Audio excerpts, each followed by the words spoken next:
अस्सलाम वालेकुम एवरीवन, कैसे हैं आप सब लोग। आई होप आप लोग सब खैरियत से होंगे। Welcome back to my new vlog. और उम्मीद करती हूँ कि आप सबके रोज़े बहुत ही अच्छे गुजर रहे होंगे। तो इस बार का व्लॉग मैंने शुरू करा है सहरी के रूटीन से।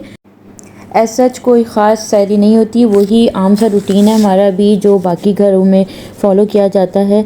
तो बस यहाँ पर अभी जो है बना रहे हैं शामी कबाब और साथ में रख रही हूँ चाय का पानी। शामी कबाब तो मेरे यहाँ बस जब बच्चों का मूड होता है कुछ लाइट सैंडविचेस वगैरह भी खाने का तो उनको शामी कबाब ही याद आते हैं। और सहरी में तो ये होता है कि 1 से 2 दिन छोड़कर शामी कबाब जो है हम लोग बना लेते हैं। ज़्यादातर ये होता है कि जब भी मैं शामी कबाब बनाती हूँ तो बच्चों को होता है बस शामी कबाब का ही कोई ना कोई सैंडविच बनाकर खाना है। तो जब भी मैं बनाती हूँ तो मेरी ज़्यादातर कोशिश होती है कि मैं एक शॉपर जो है वो अलग से बना कर रख दूँ और उसको रखने के बाद मैं उसके ऊपर लिख देती हूँ फॉर ईद। और बच्चों को सबको बता देती हूँ भाई ये शॉपर जो है ना इसको कोई हाथ नहीं लगाएगा क्योंकि ये ईद के लिए शामी कबाब हैं। जितने रमज़ान के लिए होते हैं बाकी वो यूज़ हो जाते हैं, जो बचते हैं वो बाद में इस्तेमाल होते हैं। लेकिन ईद के लिए मैं एक पूरा शॉपर हटा कर रख देती हूँ ताकि बस फिर उसको यूज़ नहीं किया जाए। तो साथ ही यहाँ पर जो है तुरई मंगवा ली थी तो वो आ गई ज़्यादा, जबकि रमज़ान में नहीं खाई जाती। मैंने थोड़ी सी मंगवाई थी, फिर बच्चों ने कहा नहीं आप बना लें तो जैसा भी होगा हम सहरी में खा लेंगे। तो अगर रखो डाइनिंग टेबल पे तो बच्चे फिर खा ही लेते हैं क्योंकि तुरई एक ऐसी सब्ज़ी है जो घर में मेरे यहाँ सब लोग अयान के अलावा सब लोग शौक़ से खाते हैं। तो जब बच्चे कोई चीज़ शौक़ से खा रहे होते हैं तो फिर आप वो बना लें तो वो फिर ख़त्म हो ही जाती है। तो बस यहाँ पर ऑमलेट की तैयारी हो रही है। ऑमलेट तो मस्ट होता है, चाहे मैं कबाब रखूं या कोई सालन हो कुछ भी हो, ऑमलेट जो है वो ज़रूर बनता है। चाहे वो एग जो है वो किसी भी फॉर्म में हो, ऑमलेट के फॉर्म में हो या हाफ़ फ्राई के फॉर्म में हो। तो कोशिश करते हैं ज़्यादा फ्राइंग से आजकल सहरी हो कि अफ्तारी हो हम लोग ज़रा बच ही रहें कि फ़्राइंग आइटम्स कम से कम यूज़ करे जाएँ। तो इसलिए ऑमलेट पर ज़्यादा ज़ोर होता है।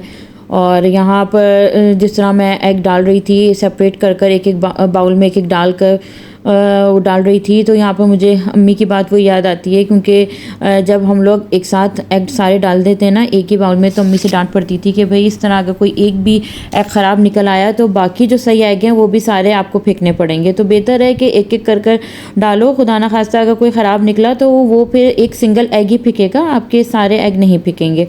तो आप लोग भी ये टिप्स फॉलो करें, बहुत अच्छी टिप है। आप अंडे फेंकने से आप लोग भी बच जाएंगे क्योंकि वाकई में जब एक बार सारे एग्स मिक्स हो जाएं तो उसके बाद बहुत मुश्किल होता है उसको सेपरेट करना। तो बस यहाँ पर जो है मैं असली देसी घी जो है वो उसमें मैं ऑमलेट बनाऊँगी और बस फिर अपनी सहरी की तैयारी करेंगे हम लोग। अच्छा, यहाँ बैरिया में इन्होंने एक नई सर्विस शुरू करी है जहाँ ये लोग होम डिलीवरी देते हैं फ्रेश मिल्क की। ये है काओ फ्रेश मिल्क और बस इसको जैसे ही आता है तो बस मैं इसको जो है उबाल लेती हूँ। और इसके आप लोग को सबको पता है बहुत फ़ायदे हैं। पहले हम लोग फ्रेश मिल्क यूज़ कर रहे थे, उसके बाद अभी ये वाला ट्राई करा तो ये भी बहुत अच्छा है। बस ये होता है कि उसको बॉयल नहीं करना होता था और यहाँ पर इस दूध को बॉयल करना होता है। तो बस मैं यहाँ पर साथ ही साथ मैंने दूध भी रख दिया ताकि ये कि जब तक किचन में काम कर रहे हैं चूल्हे के आगे खड़े हुए हैं तो जब तक इसको भी देखते रहेंगे, वरना ये होता है कि आप थोड़ा सा इधर से उधर हुए और दूध फ़ौरन ही उबल जाता है। तो बस साथ ही चाय भी ऑलमोस्ट रेडी हो गई है। दूध बॉयल होने का मैं वेट कर रही थी कि बस मैं हिलूँगी नहीं जब तक मैं ऑमलेट कर रही हूँ, साथ साथ जो है दूध भी रेडी हो जाए। यहाँ पर मैंने जलेबियाँ मंगवाई थी एक दिन पहले ही क्योंकि आयशा बहुत शौक़ से जलेबियाँ खाती है। तो बस जैसे ही दूध गर्म हुआ तो बस मैंने जलेबियों में डाल दिया है। इस बार मैंने सोचा दूध फेनिया और के बजाय जो है वो दूध जलेबी खा लेते हैं ताकि जलेबियाँ ज़ाया भी ना हो, क्योंकि जो फ्रेशनेस फर्स्ट डे पर ही होती है जलेबियों की, उसके बाद नहीं होती है एक बार आप फ्रिज में रख दें। तो बस यहाँ पर गरम गरम जलेबियाँ रेडी कर ली। और जलेबियों के दूध जलेबी खाने के तो बहुत से फ़ायदे हैं, ख़ास तौर से अगर आप सुबह नहार मुँह खा रहे हैं या आप सुबह नाश्ते में बच्चों को दे रहे हैं तो इसके बहुत ज़्यादा फ़ायदे हैं। और जो एक आध फ़ायदा जो मुझे बहुत इफ़ेक्टिव लगा वो ये है कि ये आपके हेडेक को और आपके स्ट्रेस को कम करने में बहुत ज़्यादा मदद करते हैं। तो अपने बच्चों को भी ज़रूर दूध जलेबी खिलाएं क्योंकि बच्चे बहुत कम होता है कि ऐसी चीज़ें खाते हैं, तो थोड़ा सा भी खा लें तो ये कि उनके फ़ायदे के लिए बहुत अच्छी हैं।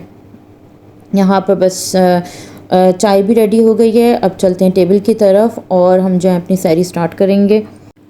सहरी में मेरा हाउस बॉय जो है वो रोटी और पराठे सारे डाल देता है, और बाकी जब वो डाल कर चला जाता है उसके बाद हम लोग किचन में घुस कर फिर हम अपनी सहरी तैयार कर लेते हैं। तो 4 पराठे ही बनते हैं, बाकी रोटी बनती है क्योंकि सारे बच्चे जो हैं वो पराठे नहीं खाते, और मैं और हस्बैंड जो हैं वो हम लोग जौ की रोटी खाते हैं क्योंकि वो तो वैसे भी बहुत ज़्यादा हेल्दी है। अगर आप हेल्दी लाइफस्टाइल अपनाना चाहते हैं तो उसके लिए अच्छा है कि आप भी जौ की रोटी खाएं, ये हेल्दी भी है, और ये कि जो शुगर पेशेंट्स हैं उनके लिए सबसे बढ़कर बहुत अच्छी है। तो ज़्यादातर मैंने यही हिसाब रखा हुआ है कि मैं 2 कप अगर जौ का आटा लिया है तो उसमें 1 कप सफ़ेद आटा डालती हूँ, क्योंकि मेरे यहाँ चक्की का आटा नहीं खाया जाता, बच्चे नहीं पसंद करते, और उसमें फिर आधा कप बेसन। तो बस इस तरह गुंदवा कर और मैं रखवा लेती हूँ, और बस इसी की रोटियाँ फिर हम लोग खाते हैं। यहाँ पर दोपहर का टाइम है और मैं भेज रही थी अपने जितने भी मेरे नेबर्स हैं उनके यहाँ सारी मुझे भेजनी थी, तो बस उन्हीं के लिए अभी यहाँ पर बना रहे हैं बसबूसा, जो कि एक अरबिक स्वीट है, और ये बहुत ही मज़ेदार बनता है और इसकी बहुत ही सिंपल सी रेसिपी है।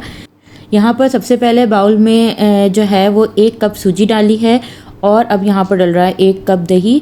हर चीज़ का 1 कप का ही नाप है, तो इसलिए और बनाना इजी हो जाता है क्योंकि हर चीज़ 1 कप है। तो यहाँ पर चली गई सूजी और 1 कप दही और 1 अंडा,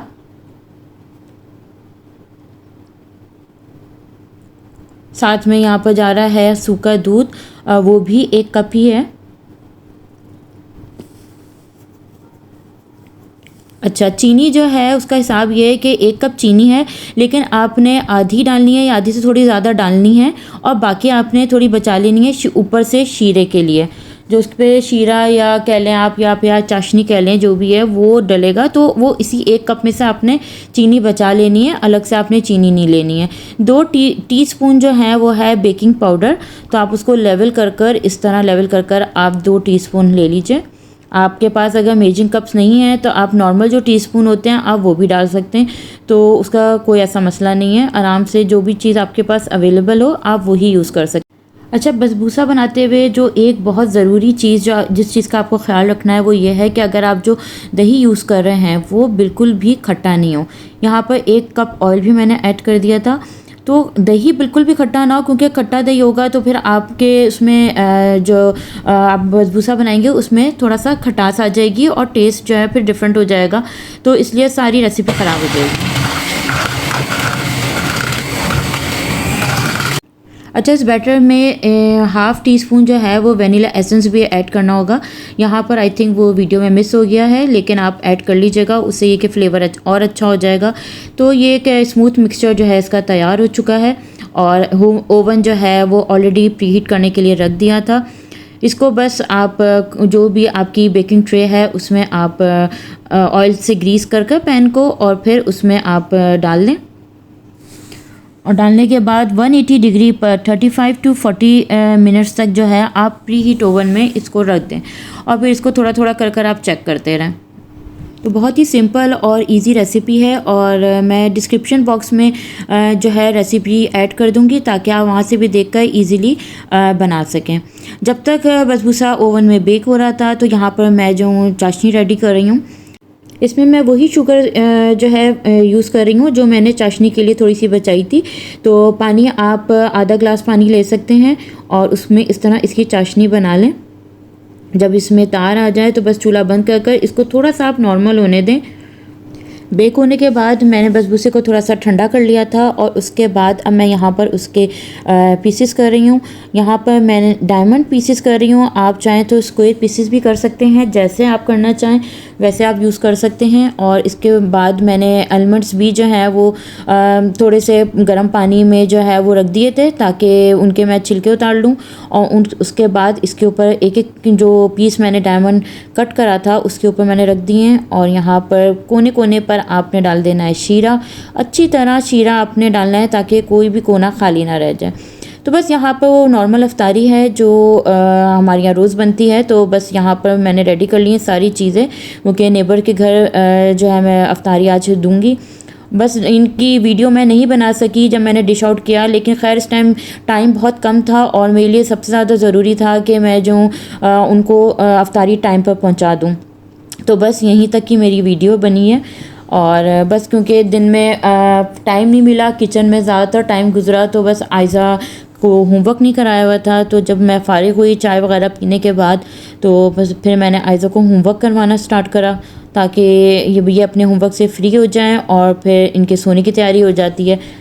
तो बस ये इसी तरह कर कर रमज़ान के सारे दिन गुज़रते चले जा रहे हैं। अल्लाह ताला बस हम लोग के रोज़ों को कबूल फ़रमाए, हमारी इबादत को कबूल फ़रमाए। और बस यहीं पर अपना व्लॉग मैं एंड करती हूँ। अपना ख्याल रखें। अल्लाह हाफ़िज़।